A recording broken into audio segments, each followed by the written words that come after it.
Chairwoman Weiss, Ranking Member Torres, and members of the subcommittee, thank you for the opportunity to appear today. I'm grateful for the privilege of representing my brilliant peers who have shaped these ideas and the future generation who are digitally native and will never walk these halls. I grew up a few miles from here, translating government, its forms, offices, and systems for my father, a Baptist preacher who spoke no English, and for the community center for people experiencing homelessness in the shadows of this dome.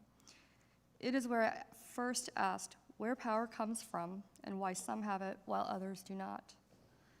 A lifetime of sitting with that question, my belief holds that in America, power comes from engaged people. In this country, any informed person with an idea and the support of like-minded peers can influence change for their community and country. So it falls to those who serve the public to keep access to information equal and evolving with technology so that the social contract stays strong. So I offer this subcommittee one key takeaway. The challenge is how the House meets people where they are by demonstrating representation, by showing, speaking, and listening to the public. Democracy requires dialogue, and dialogue strengthens trust. In 2018, I was invited to help make it easier to help make the legislative drafting process easier to understand. My expertise is in designing systems that are intuitive and solve the needs of users. There I learned that a bill is never just a bill. It is a complex negotiation of intent and outcome that work by amending layers of existing law. For an individual to track these changes across thousands of pages of code is nearly impossible without specialized help. That is the difference between availability and access. The tools that interpret data into useful information often sit behind paywalls, so staffers, lobbying firms, and everyday constituents hold unequal levels of access to the same public data. The rise of AI changes the playing field. AI-generated answers now reach 1 billion people a month. Search, how does this bill I heard about on a podcast affect my benefits? And AI generates answers from the blogs, the press, and trade association websites. It would be far better if the answers came from the authoritative sources from inside the House.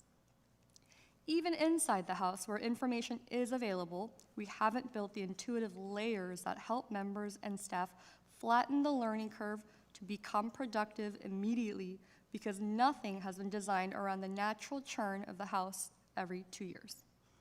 Both examples illustrate where technology designed around human-centered measures can be used to close the gap in representation.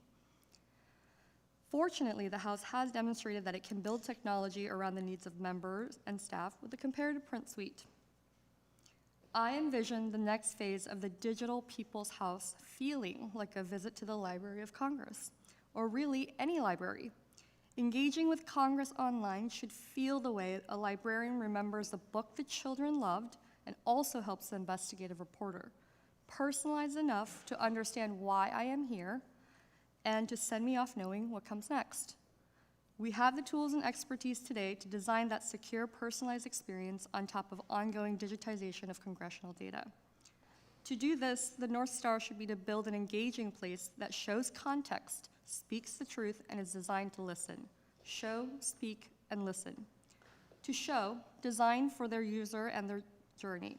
Stop treating the digital house as a collection of static pages organized by each office and map it to the actual needs of the people it serves. An educator, a journalist, and a constituent are on entirely different missions. The digital infrastructure should guide each along their path with clarity and context at every step. To speak, be the primary trusted source of truth wherever dialogue is happening. The House's authoritative information, the law, records, and statuses, should be structured and accessible enough to be cited accurately wherever people already discuss policy. In an era when AI assistance is sure to turn into AI agents, silence is not neutral. Invest in modern, well-documented APIs and clear, neutral explanation layers so that trusted data surfaces truth reliably in the public square. To listen, commit to feedback loops. No institution can serve a public it has difficulty listening to. build structured, bounded channels to acknowledge, process, and respond to the signals coming from the people and users, meaning light touch, honest communication that manages expectations that build trust for a healthy democracy to run on. I leave you with the question I most want us to answer together. How might Congress use technology to assert its place as the authoritative source of truth and representation? The answer ensures that a teacher in Portland, Oregon, a veteran in Portland, Maine, and people from every district have access to the information that encourage engagement, and that the House continues to lead, not follow, in using information and technology to strengthen the institution and the processes over which it presides. Thank you. I look forward to your questions and the work ahead.